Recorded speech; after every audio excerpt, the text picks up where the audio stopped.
Raga sejati. Apa sukma sejati?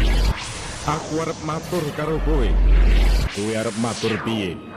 Saben-saben aku tansah kuciwa lan ora sarujuk karo pakartimu. Aja tumpes saiki kowe isih kagunungan wujuding sukma.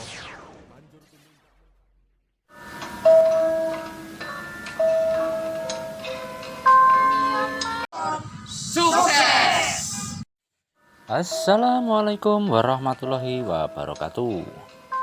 Jumpa lagi dengan Blitar Channel 999. Salam Rahayu Sagung Dumadi. Kali ini Blitar Channel akan mengisahkan cerita legenda Roro Mendut. Tapi sebelum itu, jangan lupa selalu dukung channel kami agar supaya terus berkembang dengan baik. Oke, kita bercerita tentang legendanya. Rara Mendut atau Roro Mendut dalam bahasa Jawa adalah seorang gadis cantik yang berpendirian teguh karunia. Kecantikan yang luar biasa membuat Rara Mendut menjadi rebutan para pria mulai dari kalangan rakyat biasa, bangsawan hingga panglima perang. Suatu ketika Rara Mendut diculik oleh Adipati Pragolo II, penguasa Kadipaten Pati, untuk dijadikan selir. Namun sebelum menjadi selir Adipati Pragolo II, Rara Mendut direbut oleh panglima perang kerajaan Mataram, Tumenggung Wiroguna, untuk dijadikan selir pula. Bagaimana nasib Rara Mendut selanjutnya? Berikut kisahnya dalam cerita Kisah Rara Mendut.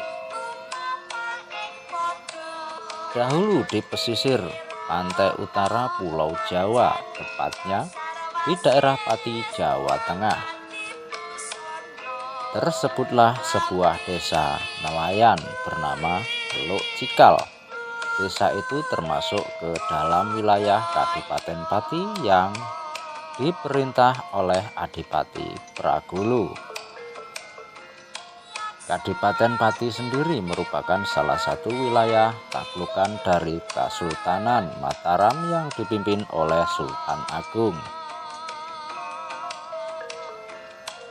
Di Teluk Cikal hidup seorang gadis anak nelayan bernama Rara Mendut. Ia seorang gadis yang cantik dan rupawan. Rara Mendut juga dikenal sebagai seorang gadis yang teguh pendirian. Ia tidak sungkan-sungkan menolak para lelaki yang datang melamarnya, sebab ia sudah memiliki calon suami, yakni seorang pemuda desa yang tampan bernama Pranacitra putra Nyai Singabarong, seorang saudagar kaya raya. Suatu hari berita tentang kecantikan dan kemolekan Rara Mendut terdengar oleh Adipati Pragolo II, penguasa Kadipaten Pati. Itu pun bermaksud menjadikan sebagai selir. Sudah berkali-kali ia membujuknya, namun Rara Mendut tetap menolak. Merasa dikecewakan, Adipati Pragolo II mengutus beberapa pengawalnya untuk menculik Rara Mendut. Hari itu ketika Rara Mendut sedang asik menjemur ikan di pantai seorang diri, datanglah utusan Adipati Pragolo. "Ayo gadis cantik, ikut kami ke keraton," seru para pengawal itu sambil menarik kedua tangan Rara Mendut dengan kasar. "Lepaskan aku," teriak Rara Mendut sambil meronta-ronta. "Aku tidak mau menjadi selir Adipati Pragolo. Aku sudah punya kekasih." Para pengawal itu tidak peduli dengan rengean Rara Mendut. Mereka terus menyeret gadis itu naik ke kuda, lalu membawanya ke keraton sebagai calon selir. Rara Mendut dipingit di dalam puri Kadipaten Pati di bawah asuhan seorang dayang bernama Mi Semangka, dengan dibantu oleh seorang dayang yang lebih muda bernama Genduk Duku. Sementara Rara Mendut dalam masa pingitan di Kadipaten Pati sedang terjadi gejolak. Sultan Agung menuding Adipati Trogolo II sebagai pemberontak karena tidak mau membayar upeti kepada Kesultanan Mataram. Sultan Agung memimpin langsung menyerang ke Kadipaten Pati. Menurut cerita, Sultan Agung tidak mampu melukai Adipati Trogolo II karena penguasa Pati itu memakai kire wajah baju ziarah yang tidak mempan senjata apapun. Melihat hal itu, Abdi memegang payung sang sultan yang bernama Ki Nayadharma pun berkata, "Ampun Gusti Prabu, perkenankanlah hamba yang menghadapi Adipati Trogolo, pinta Ki Nayadharma, seraya memberi sembah." "Baiklah abdiku, gunakanlah tombak baru ginting ini," ujar sang sultan. Berbekal tombak pusaka baru ginting, Ki Nayadharma langsung menyerang Adipati Trogolo II, namun serangannya masih mampu ditepis oleh Adipati Trogolo II. Saat Adipati itu lengah, Ki Nayadharma dengan cepat menikamkan pusaka baru ginting ke bagian tubuh sang Adipati yang tidak terlindungi oleh baju jirah. Adipati Trogolo II pun tewas seketika.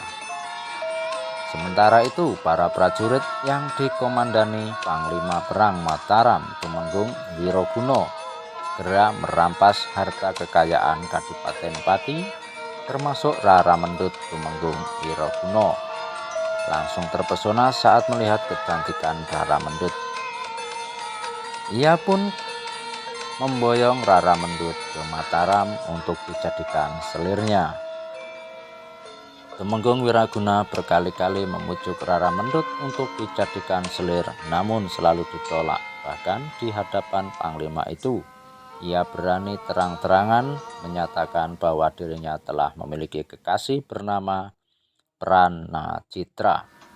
Sikap Rara Mendut yang keras kepala itu membuat Tumenggung Wiraguna murka. "Baiklah Rara Mendut, jika kamu tidak ingin menjadi selirku, maka sebagai gantinya kamu harus membayar pajak kepada Mataram," ancam Tumenggung Wiraguna. Rara Mendut tidak gentar mendengar ancaman itu. Ia lebih memilih membayar pajak daripada harus menjadi selir Tumenggung Wiraguna. Oleh karena masih dalam pengawasan prajurit Mataram, Rara Mendut kemudian meminta izin untuk berdagang rokok di pasar. Tumenggung Wiraguna pun menyetujuinya. Ternyata dagangan rokoknya laku keras. Bahkan orang juga beramai-ramai membeli putung rokok bekas hisapan Rara Mendut.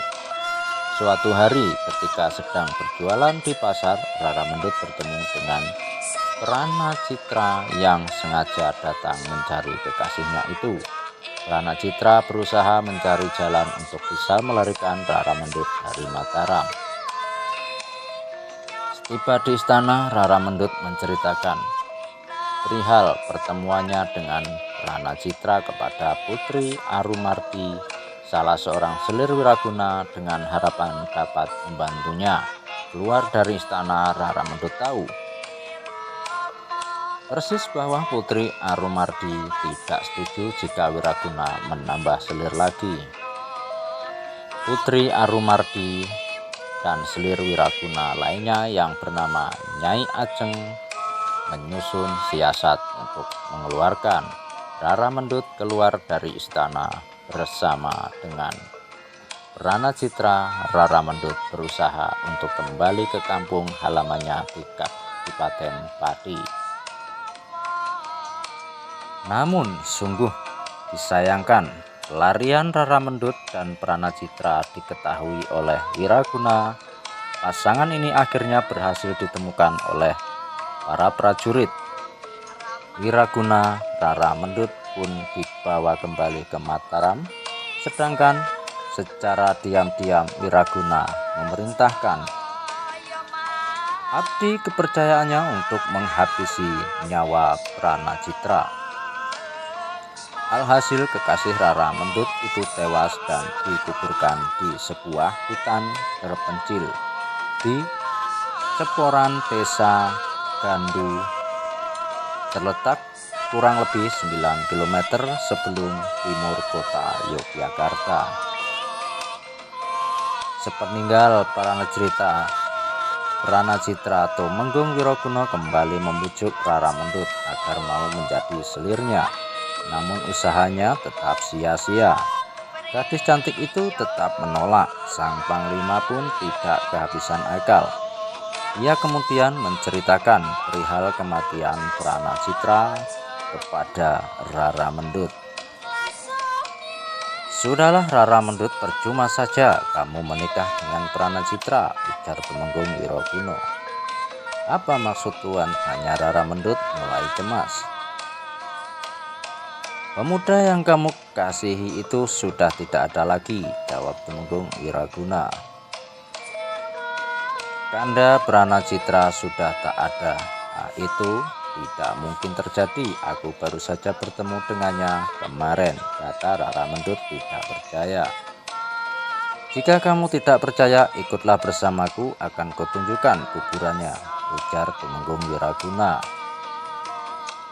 Rara Mendut pun menurut untuk membuktikan perkataan Tumenggung Wiraguna. Betapa terkejutnya Rara Mendut begitu sampai di tempat Pranajitra dikuburkan. Ia terletak histeris di hadapan makam kekasihnya.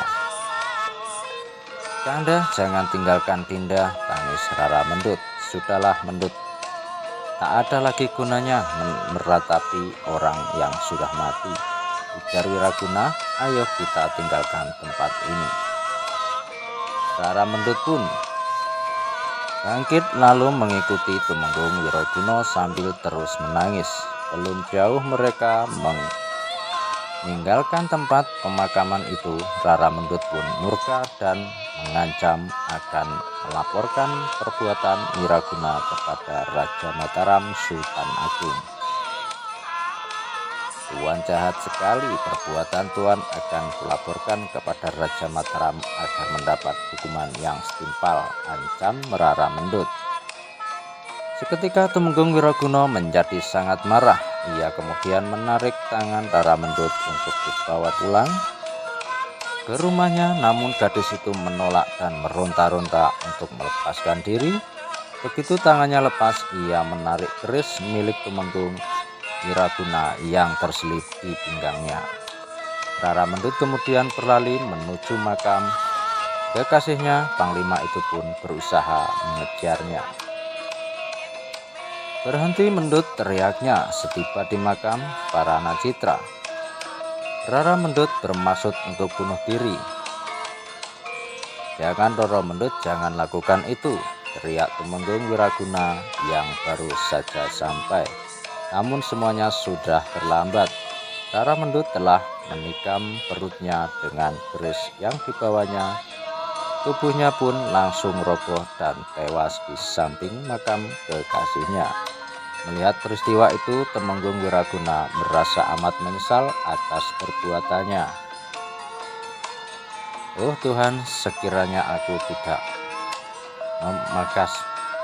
memaksanya menjadi selirku, tentu Rara Mendut tidak akan nekat bunuh diri," asal Tumenggung Wiraguna. Penyesalan itu tak ada gunanya karena semuanya sudah terjadi. Untuk menebus kesalahannya, Tumenggung Wiraguna menguburkan Rara Mendut satu liang dengan Pranajitra. Begitulah kisah perjuangan Rara Mendut dalam mempertahankan harga diri dan kesetiaannya.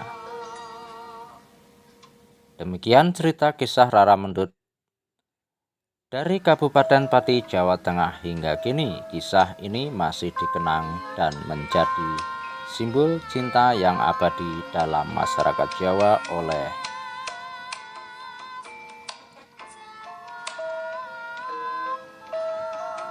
Mangkuwijaya. Cerita ini telah ditulis dalam trilogi karya sastra klasik berjudul Rara Mendut, Genduk Duku dan Lucy Lindari yang dimuat di harian Kompas secara bersambung sekitar tahun 1983. Novel ini kemudian diadaptasi menjadi sebuah film yang berjudul Roro Mendut yang ditelusuri oleh Ami Prijono tahun 2008. Novel trilogi ini kembali diterbitkan ke dalam gabungan sebuah novel yang berjudul Rara Mendut, sebuah trilogi. Oke, itulah sedikit cerita Roro Mendut. Semoga bermanfaat bagi kita semua. Salam Rahayu Sagung Dumadi, Blitar Channel 999. Assalamualaikum warahmatullahi wabarakatuh.